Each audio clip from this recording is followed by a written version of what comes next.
చూడాలని క్రీస్తు పేరట మీకు సెలవిస్తూ ఉన్నాం.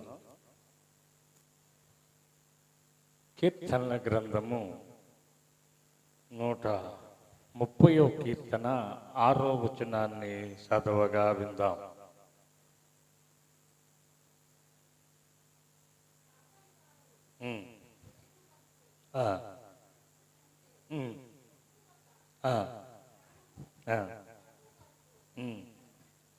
చాలు, ప్రార్థన చేసుకుందాం. పరిశుద్ధుడు అయిన దేవా, శుద్ధుల మీద ఆశీనుడు అయిన మా యేసు ప్రభువా, నీకు వందనాలు, స్తోత్రాలు. నీ పక్షాన్ని నిలబడుతున్న నన్ను నాయన, వట్టివాడిని, ఎన్నిక లేని వాడిని, నీ పరిశుద్ధాత్మతో నన్ను అభిషేకించి నీ బిడ్డలతో మీరే మాట్లాడమని యేసు నామములో అడుగుతున్నాము తండ్రి. ఆమేన్, ఆమేన్. హల్లెలూయా, హల్లెలూయా. 1:25 అయింది. 2 గంటలకల్లా మనం ముగించుకుందాం. మరొకసారి చదవండి.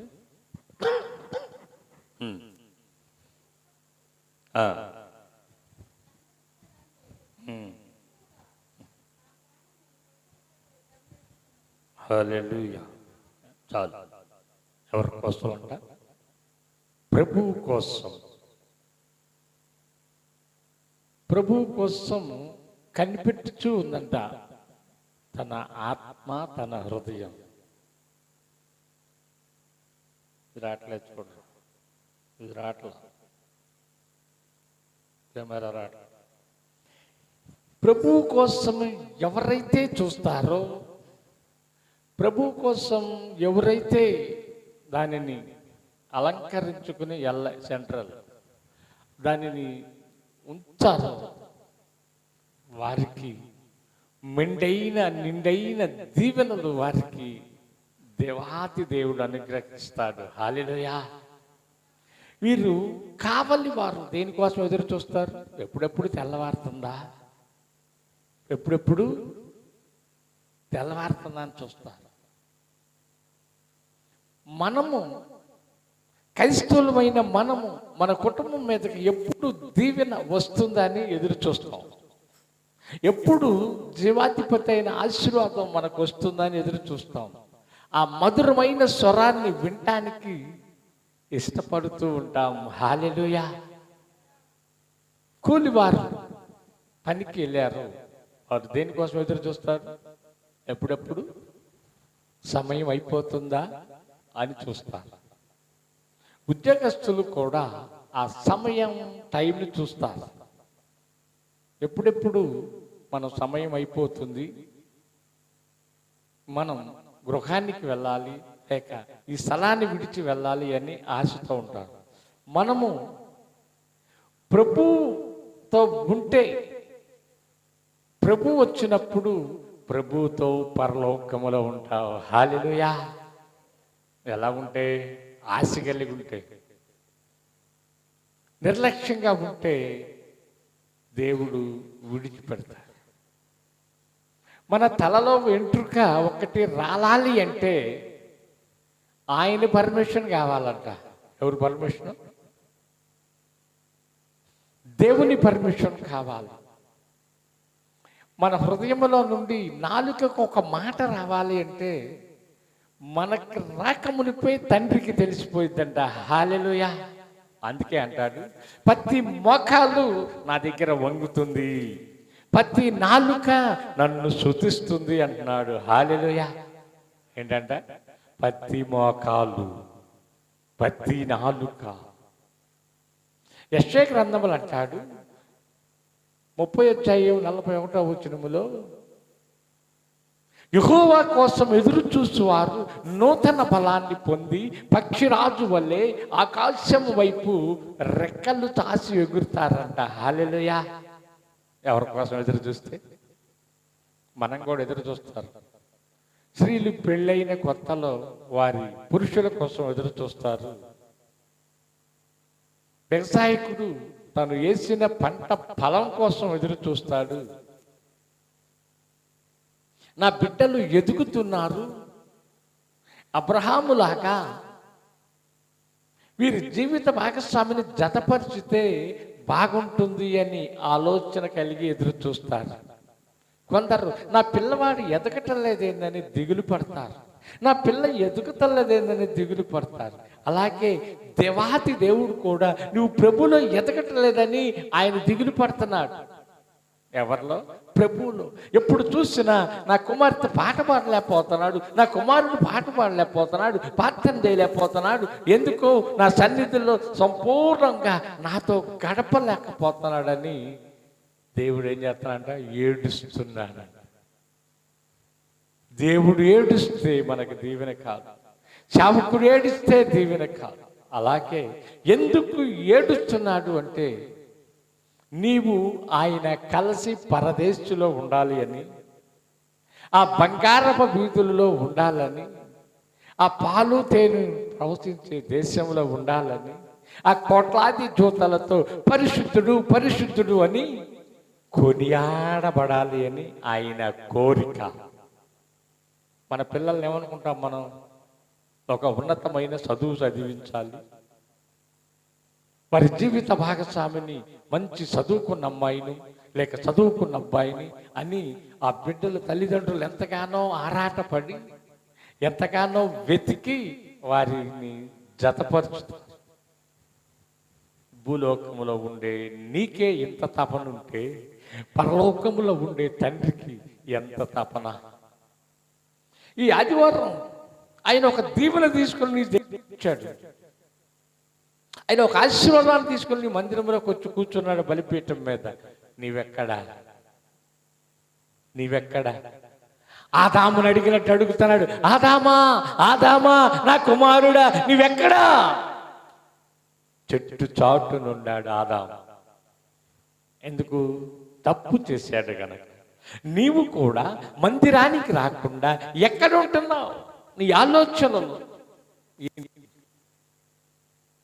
దేవుని సమయం దేవునికి ఇవ్వకుండా ఆ సమయాన్ని కూడా దొంగిలిస్తున్నావు గనకనే మలాకీ గ్రంథములు అంటాడు, ఈ జనులందరూ దొంగలే. హల్లెలూయా. ఎవరందరూ? జనులందరూ. కొందరు దశంభాగం ఇస్తారు, కొందరు ప్రథమ బలం ఇస్తారు, కొందరు వారికి కలిగినవన్నీ ఇస్తారు, కానీ సమయం ఇవ్వలేరు. ఎందుకో తెలుసా? అందుకే జీవాధిపతి అయిన యేసు ప్రభు అంటున్నాడు, వీరందరూ దొంగలే, దొంగలే, దొంగలే. ఈ రోజున బల్ల కదా, ఈ రోజున ప్రభు బల్ల కదా, ఈరోజు ప్రభు భోజనము కదా, ఈ రోజున నీవు దీనికి కావాల్సింది ఏంటో తెలుసా? నీ హృదయములో గడచిన మాసమంతా, గడచిన దినములన్నీ నీ హృదయములో ఏ డాగుందో, ఏ మచ్చ ఉందో, ఏ మచ్చరం ఉందో, ఏ వ్యసనం ఉందో అటన్నిటినీ తుడిచి వేసుకోవాలి. ఏం చేయాలి? తుడిచి వేసుకోవాలి. పండగలకి మీరు తుడుస్తారే గృహాలు, ఆ క్రిస్మస్ అప్పుడు మీరు ఏం చేస్తారు? గృహాలను శుభ్రపరచుకుని ఆ గృహాలకి సొన్నమని, కలర్స్ అని, అవన్నీ ఇవన్నీ చేసుకుని ఈ మట్టి శరీరానికి నూతనమైన వస్త్రాలు ధరించి ఎలా మీరు సిద్ధపడతారో ఆయన కూడా ఈ పునరుద్ధాన దినాన నా దగ్గరికి వస్తున్నారు నా పిల్లలు, ఈ పునరుద్ధాన దినాన నా సన్నిధికి వస్తున్నారని తండ్రి ఒక బలమైన దీవెన తీసుకుని వస్తున్నాడు. హల్లెలూయా. ఈ దీవెన పోగొట్టుకుంటున్నావు, సమయం పోగొట్టుకుంటున్నావు, పరలోకానికి దూరం అయిపోతూ ఉన్నావు, ఆ తప్పిపోయిన కుమారుడు లాగా శ్రమల పాలవుతూ ఉన్నావు. హల్లెలూయా. దానికి కారణం ఎవరు? మనమే. మన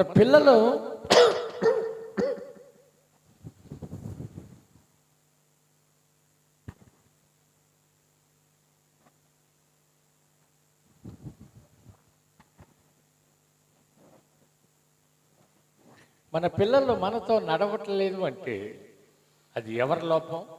మన లోపమే.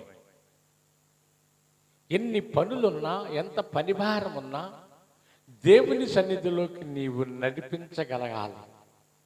అందుకే భక్తుడైన సొలొమోను అంటాడు, బాలుడు నడవవలసిన తోవలో వాడిని నడిపించు. వాడు శ్రమ వచ్చినప్పుడు కుంగిపోడు, ఇరుకొచ్చినప్పుడు ఆగిపోడు.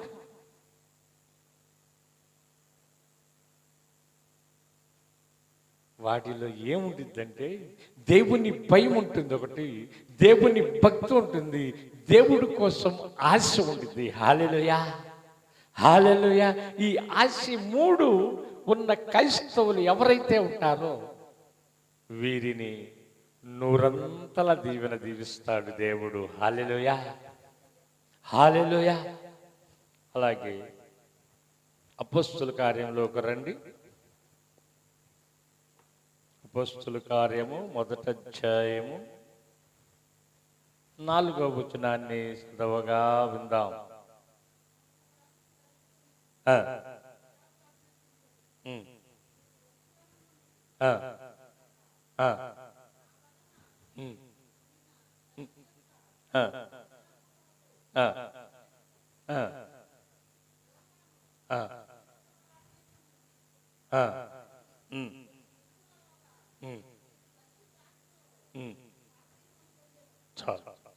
ఎప్పుడంట సామాన్యమైన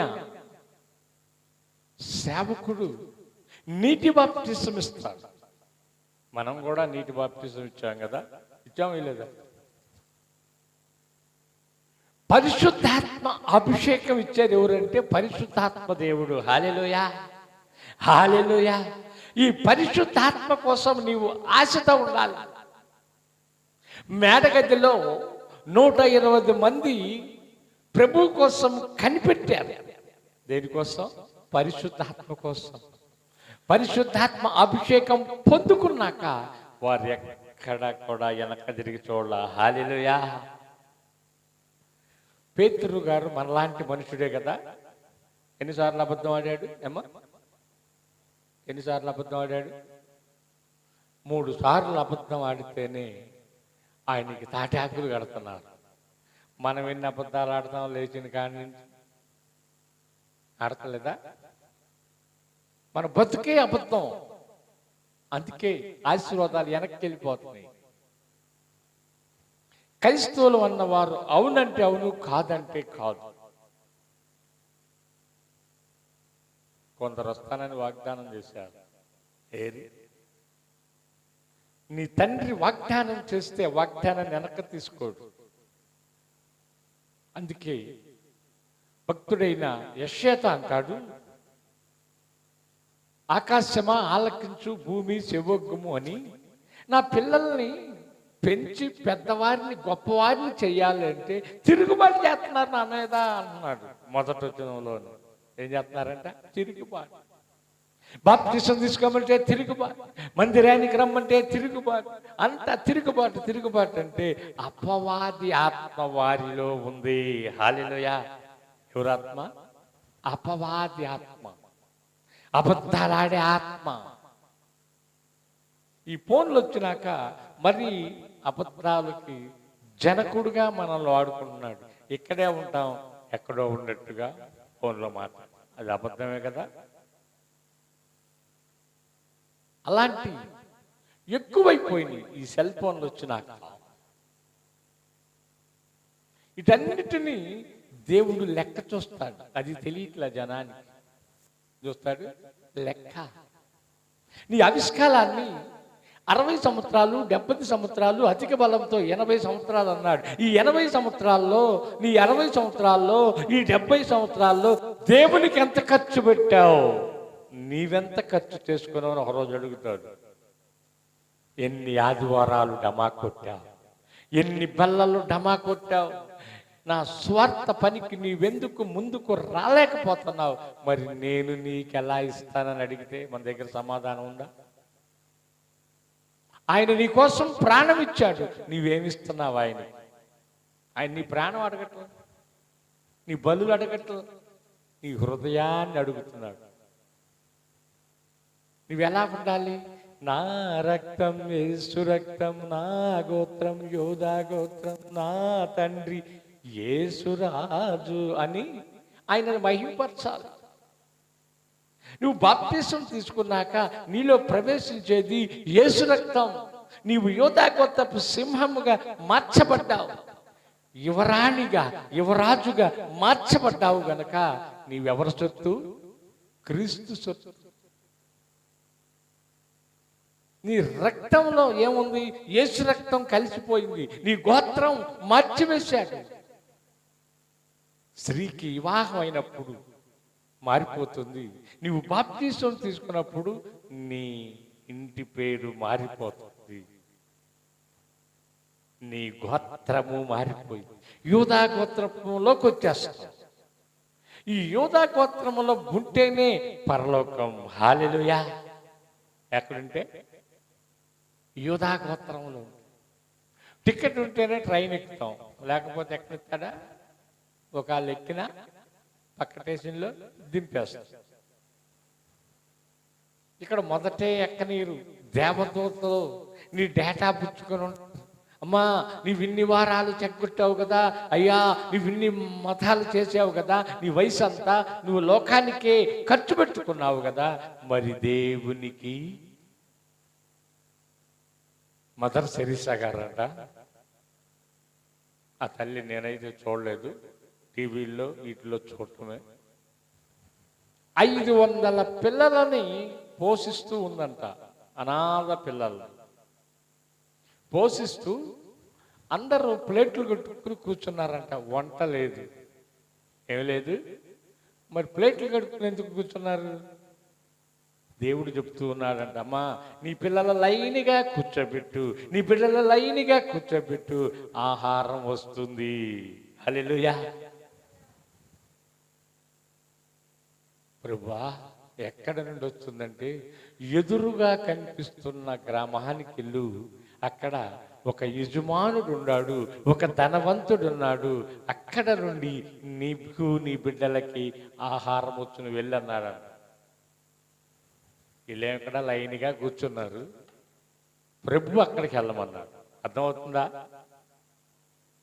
అక్కడికి వెళ్ళి ఆ యజమానుడిని, అయ్యా యజమానుడా, ధనవంతుడా, ఈ దరిద్రాలని బిడ్డలని ఆదరించి ఆహారం కొద్దిగా పెట్టయ్యా అన్న. మేము అడగటంలో తప్పు లేదుగా. ఈయన కాంట్రించి ఊసేడంట. ఎట్లా బట్టి ఆహారం మాకు దయచేయ అంటే ఈ దోసితో ఊసేడంట. మనమైతే ఏం చేస్తాం? మనమైతే ఏం చేస్తాం? జాయి ఊరుకుంటామా? ఆ తల్లి ఈ దోసిట్లో వేసింది. ఇలా జస్ట్కే తుడుచుకుని, అయ్యా ఇది నాకు సరిపోయింది కానీ మరి పిల్లలకో ఏందంట, ఇది నాకు సరిపోయింది మరి నా పిల్లలకి. ఆయన పట్ట పట్ట పట్ట కళ్ళమ్మట నీళ్ళు వచ్చి, ఈ క్రైస్తవులంటే ఇంత మోర్చుకునేవారు, ఇంతగా మనం ఊచినా కూడా ఆ బిడ్డ మన దగ్గర ఉందంటే అని వారు ఇందుకు ఏర్పాటు చేసిన ఆహారానికి వారు పిలిచిన వారు ఎవరూ రాలేదంట. హల్లెలూయా, హల్లెలూయా. ఆయన విందుకు సిద్ధపరిచిన ఆహారం తినడానికి ఎవరో రాలా. అమ్మా, నేను పిలిచిన వారు ఎవరో రాలేదు, ఆహారాన్ని తీసుకుని నీ బిడ్డలకి పెట్టుకోమన్నాడు. హల్లెలూయా, హల్లెలూయా. ఏమన్నాడు? ఎక్కడి నుంచి వచ్చిన ఆహారం? దేవుడు చెప్పాడుగా, తల్లి చేసిందిగా, ఆయన మనసు మార్చిందిగా, ఇచ్చా. అలాగే ఆయన కోసం మనం కనిపెట్టుకుని ఉంటే, ఆయన్ని మనం ఆధారం చేసుకుంటే, ప్రభువా ఈ లోకంలో నీవు తప్ప నాకు ఎవరున్నారయ్యా, నీవే నాకు దిక్కు ప్రభువా, నీవే నీవే నీవేనని అనుకుని శరణ తెచ్చితే ఆయన ఏమంటాడు తెలుసా? ఓదార్చుతాడు, ఓదార్చుతాడు. ఆ పాపాత్మురాలైన స్త్రీని ఎలా ఓదార్చాడో నిన్ను కూడా అలాగే ఓదార్చుతాడు. ఆ పాపాత్మురాలు స్త్రీ అనుకుంటుంది, వీరందరూ కూడా శిక్షించకుండా వెళ్ళిపోయారు, ఈయన పరిశుద్ధుడు కదా, ఈయన శిక్షిస్తాడేమోనని భయపడుతూ ఉందంట. అమ్మా ఏమన్నాడు? మనం అంటామా? ఆ గ్రామమంతా కూడా పాపాత్మురాలు పాపాత్మురాలు అంటూ ఉంటే, ఈ సర్వోన్నతుడైన దేవుని కుమారుడు, పరిశుద్ధుడైన దేవుడు, రాయి వేయటానికి అర్హుడైన వాడు ఏమంటున్నాడు తెలుసా? అమ్మా, ఒక యేసి, ఒక పాపం చేసే స్త్రీలు తను తల్లిని చూసుకుంటూ అమ్మా అని సంబోధిస్తూ, ఇక నుండి నీవు పాపము చేయుకుడి అన్నాడు. అది క్రీస్తు సంస్కారం, క్రీస్తు ప్రేమ. ఎలాంటి పాపినైనా హత్తుకునేవాడు మన దేవుడు, ఎలాంటి పాపినైనా క్షమించేవాడు మన దేవుడు. అట్టి బైబిల్ మోస్తున్న నీవు కూడా అట్టి ప్రేమ కలిగి ఉండాలి. హల్లెలూయా. అపోస్తుల కార్యం 3వ అధ్యాయం 5వ వచనంలోకి రండి. పక్కనే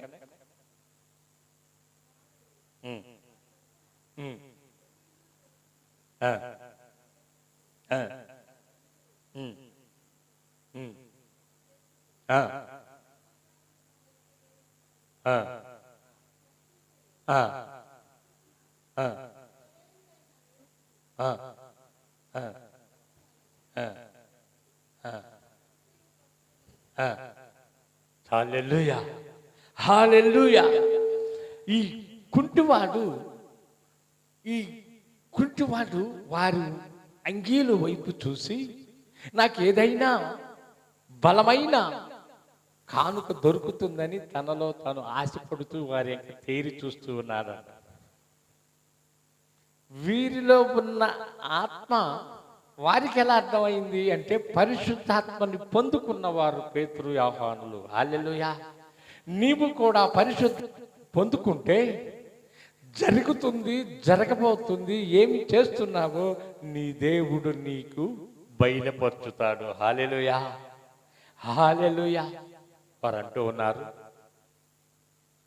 ఆ రోజు ఏదైనా ఎండి కానీ బంగారం కానిస్తే అది ఎన్ని రోజులు తను భుజిస్తాడు. కానీ ఎండి బంగారాల కన్నా విలువైనది యేసు నామాన్ని ఇచ్చారు వాళ్ళు. హల్లెలూయా. పుట్టి కుంటివాడు అంట, పుడతంలోనే కుంటివాడిగా పుట్టాడు. ఇప్పుడు ఏమయ్యాడు? గంతులు వేసుకుంటూ మందిరానికి వచ్చాడంట. అప్పుడు దేవాతి దేవుడు, అయ్యో నా కుమారుడిని కాపాడారా అని ఆయన ఆనందపడుతూ ఉన్నాడు. ఈ సేవకులు సంతోషపడుతూ ఉన్నారు.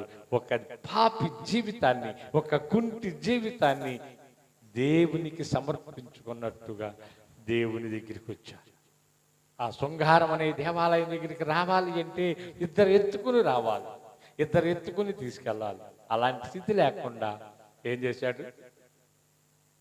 దేవుడే బాగు చేపించాడు తన సేవకుల చేత. పేతురు, యోహానులు పోతూ ఉంటే ఆ నీడబడి అనేక మంది రోగులు స్వస్థపడ్డారంట. ఏం బడి? నీడ తెలుసా మీకు? నీడ. యేసు ప్రభు నీడబడి ఎవరికి స్వస్థత రాలా? దేవుడే. కానీ దేవుడు ఎక్కడికెక్కడ ప్రార్థన చేసి దేవాతి దేవుడిని అడుక్కుని ఆయన నామముని మహింపరచుతూ అనేకమైన కార్యాలు చేసినట్టుగా బైబిల్లో చూస్తాం. కానీ ఈ పేతురు, యోహానుకి తను ఏర్పరచుకున్న వారికి ఏం చేశాడు అంటే, నాకన్నా ఎక్కువ కార్యాలు మీరు చేస్తారని ఆ వరాన్ని ఇచ్చేశాడు. లాజర్ని లేపటానికి ఏం చేశాడు ప్రభు? లాజరు లేచిరా అన్నాడా? ఏమన్నాడమ్మా? చెప్పాలి. దానికన్నా ముందేం చేశాడు? ప్రార్థన చేశాడు. తండ్రిని వేడుకున్నాడు. తండ్రిని వేడుకోకుండా, ప్రార్థన చేయకుండా ఏ అద్భుతము చేయలా వీరు. పేతురు, యోహాను. ఒక చిన్నది చనిపోయింది. ఏంటి? చిన్నది చనిపోయింది. కవిత లేచిరానగానే మంచం మీద నుంచి లేచి వచ్చింది. హల్లెలూయా, హల్లెలూయా. ఎక్కడిది శక్తి? జీవాధిపతి అయిన యేసు వీరికి దయచేశారు. అందుకే ఆయన నామం బలమైన నామం. ఆయన మాట సియోను కొండ, ఆయన మాట ఇస్తే తప్పేవాడు కాదు. శారాకు మాట ఇచ్చాడు, ఏమని? నీ కౌగిట్లో ఒక పిల్లవాడు ఉంటాడు, నీ నోటి నిండా నవ్వు ఉంటుంది అన్నాడు. అది కలగటానికి ఎన్ని సంవత్సరాలు పట్టింది? 25 సంవత్సరాలు పట్టింది. మనమైతే కొన్ని వారాలు రాగానే సాపముడి చేస్తాం, కొన్ని నెలలు రాగానే నాకు దేవుడు ఏం చేయలేదని అపవాది నిన్ను పేరేపిగానే ప్రార్థన ఆపేస్తావు, దేవుని సన్నిధికి రావటానికి ఆపేస్తావు. కానీ వారు ఎదురు చూశారు, ఇంకా నా దేవుడిస్తాడు, ఇంకా నా దేవుడిస్తాడంటే 99 సంవత్సరాల కాలంలో వారికి బిడ్డనిచ్చాడు. హల్లెలూయా. ఆ వయసులో పుడతారా పిల్లలు? పెళ్ళై 4 సంవత్సరాలు కాగానే పిల్లల పుట్టకపోతే ఆ బిడ్డ మీద నిందలేసి ఆ బిడ్డని విడాకులిచ్చి మరొక బిడ్డని చేసుకునే జనాంగం లేకపోలా.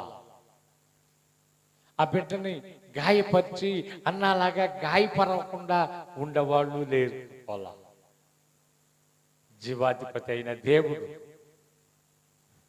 మాట ఇచ్చాడు కనుక 99 సంవత్సరాలకైనా ఆ బిడ్డని ఇచ్చాడు. ఎందుకో తెలుసా?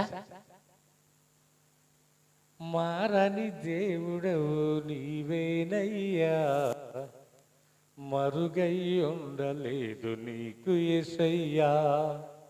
సుడులైనా సుడిగుండాలైనా వెదలైనా వ్యాధి బాధలైనా మరుగై ఉండలేదు నీకు యేసయ్యా. హల్లెలూయా అని నీవు పాడగలిగితే ఎప్పుడు ఒకే రీతిగా ఉంటాడు ఆయన, ఎప్పుడు ఒకటిగానే ఉంటాడు. ఎందుకో తెలుసా? ఉన్నవాడు, అనువాడు, ఇనువాడు, ప్రార్థన ఆలకించువాడు, పరలోకానికి చేర్చేవాడు, నీ కోసము నా కోసము నిత్యము ప్రార్థన చేసేవారు ఒకరు ఉన్నారు అంటే ఆయన ప్రభువైన యేసు వారు మాత్రమే. ప్రభువైన యేసుక్రీస్తు మాత్రమే నీ కోసం అంగలార్చుతూ ఉన్నాడు. అయ్యో తండ్రి, వీరేమి చేయుచున్నారో క్షమించు, క్షమించు, క్షమించు. ఈరోజు మందిరానికి రాలేదా? క్షమించు. ఈరోజు విజ్ఞాపనకు రాలేదా? క్షమించు, క్షమించు అని ఆయన తండ్రిని వేడుకుంటున్నాడు. నీవైతే నీ పనిలో నీవున్నావు. ఏ పనిలో? ఈ లోకపరమైన పనిలో నీవున్నావు. అందుకే జీవాధిపతి అయిన యేసుని కలిగి ఉంటే అన్ని ఆశీర్వాదాలు నీ వెంట వస్తాయి. అలాగే మత్తయి సువార్తలోకి రండి. మత్తయి సువార్త 25లో 1, 2, 3 వచనాలు చదవగా విందాం.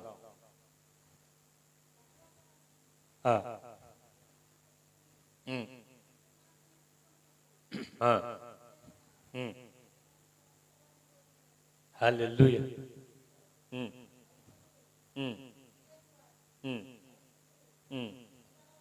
చాలు. ఇప్పుడు మనం బుద్ధి కలిగిన వారిలో ఉందామా, బుద్ధి లేని వారిలో ఉందామా?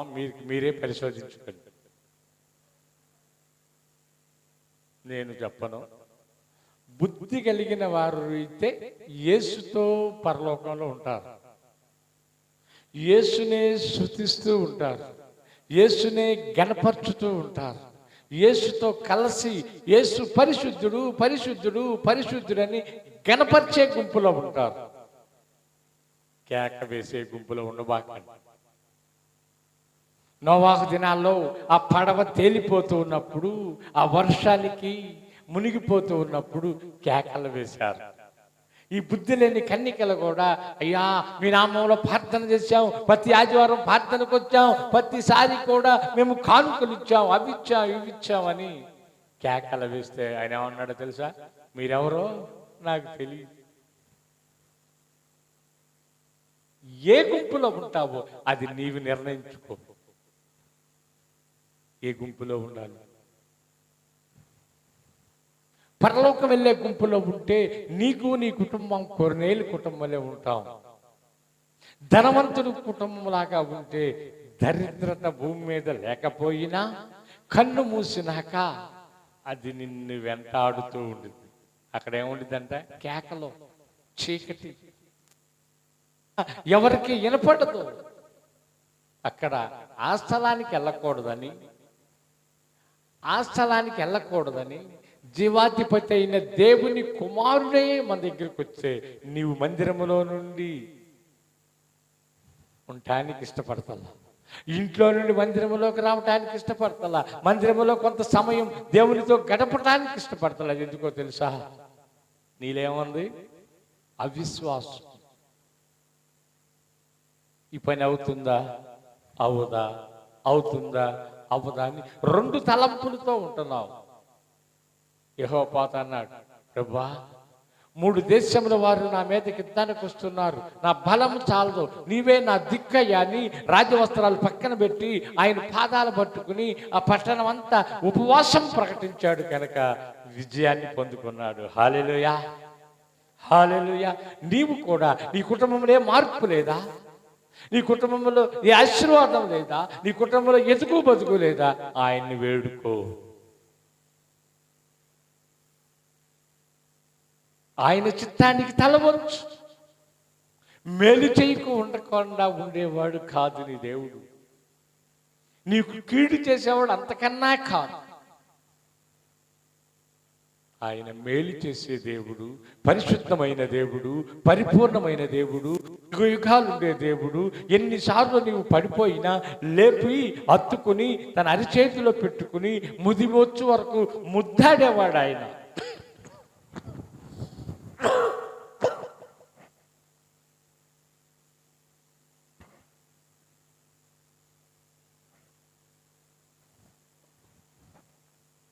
అలాంటి దేవుడు మనకు దొరుకుట ఎంత మేలు. మనం ఎలా ఉండాల్సిన వాళ్ళమో తెలుసా? ఆ పందిలాగా బురదలో పొరలాడే మనము, కుక్కలాగా పొరలాడే మనం ఆయన రక్తముతో కడిగి పరిశుద్ధపరిచి ఆ సింహాసనం మీద కూర్చోవటానికి ఆయనే ప్రయాసపడ్డాడు. హల్లెలూయా. నీవు నేను తినవలసిన 1 తక్కువ 40 కొరడ దెబ్బలు ఆయన తిన్నాడు. నీవు నేను ఆ ముళ్ళ కిరీటం పెట్టించుకోవాల్సిన వారు ఎవరు? మనం. ఆయన పెట్టించుకున్నాడు. ఆ ముళ్ళ అంతా కూడా, దేహం అంతా కూడా చేను దున్నబడినట్టుగా దున్నబడి రక్తధారలతో ఆయన ప్రయాణం చేస్తుంటే నీవెలా ఉన్నా? ప్రభుని అడుగుతున్నావా? అయ్యా, ఈరోజు ప్రభు బల్ల తండ్రి, నీ బల్లలో చేయి వేయబోతున్నానయ్యా. నా చూపు ద్వారా, నా తలంపుల ద్వారా, నా ఆలోచన ద్వారా ఏదైనా నీకు ఇష్టం లేదుంటే దానిని తొలగించు నాయనా. భక్తుడైన దావీదు అంటాడు 51వ కీర్తనలో, ప్రభువా నీకు వ్యతిరేకంగా తిరుగుబాటు చేశాను, ఇది పాపమని తెలిసి కూడా చేశాను. నన్ను దయతో క్షమించి నా పాపముని కడిగి నన్ను విమోచించు, నన్ను జ్ఞాపకం చేసుకోమని పరుపు తేలినంతగా కన్నీరు విడిచాడు. మనకి ఎన్ని కన్నీటి చుక్కలు వస్తాయో, ఎన్ని వస్తాయో మనకే తెలియదు. అలాగే అపోస్తల కార్యంలోకి రండి, మళ్ళీ ముగించుకుందాం. వల్ల మనకు అపోస్తల కార్యం 10వ అధ్యాయం 24వ వచనాన్ని చదవగా విందాం.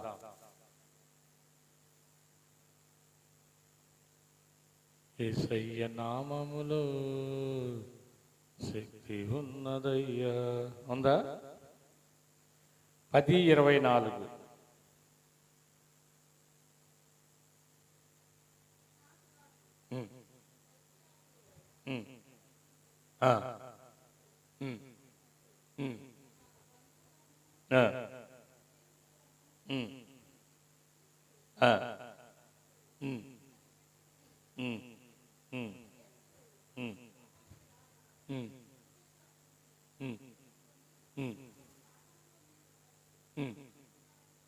హల్లెలూయా.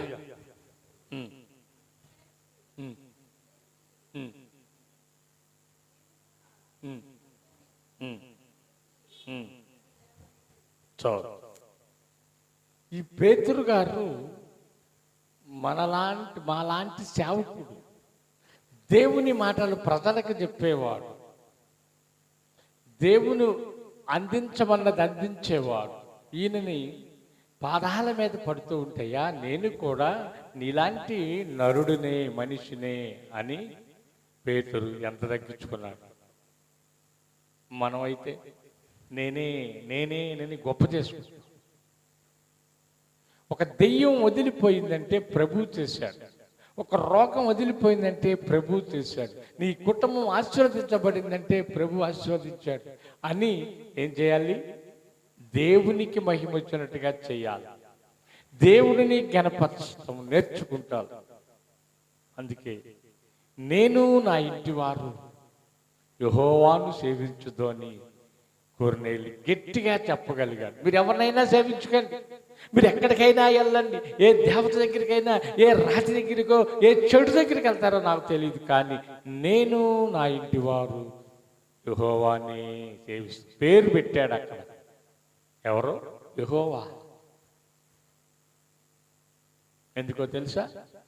ఆయనని రుచి చూసి తెలుసుకున్నాడు. ఈయనే నిజమైన దేవుడు, ఈయనే పరలోకం తీసుకెళ్లే దేవుడు, ఈయనే మాట్లాడే దేవుడు, ఈయనే సజీవుడైన దేవుడు అని తెలుసుకున్నాడు గనక ఏం చేశాడు? ఆయననే సేవించటానికి సిద్ధపడ్డాడు. దేవుడు చిన్న మాటలు దీవించునుగాక. అర్థం చేద్దాం. అందరూ కూడా తలలు వంచండి. పరిశుద్ధుడు అయిన దేవా, స్తుతికి పాత్రుడు అయిన మా ప్రభువా, ఈ బిడ్డలందరూ ఇప్పటి వరకు ఓపికగా నీ వాక్యాన్ని చేర్చుకున్న వాక్యాన్ని వారి హృదయంలో ఫలింపచేసి వారి హృదయాన్ని దాచిపెట్టి గృహానికి మోసుకెళ్లే భాగ్యాన్ని దయచేయండి. ఎవరైతే ఏ బలహీనతతో ఉన్నారో, ఎవరైతే ఏ ఆశతో నీ సత్య తిరుగుతున్నారో వారందరినీ సియోనులో నుండి దీవించమని యేసు నామములో ప్రార్థన చేసి అడుగుతున్నాము తండ్రి.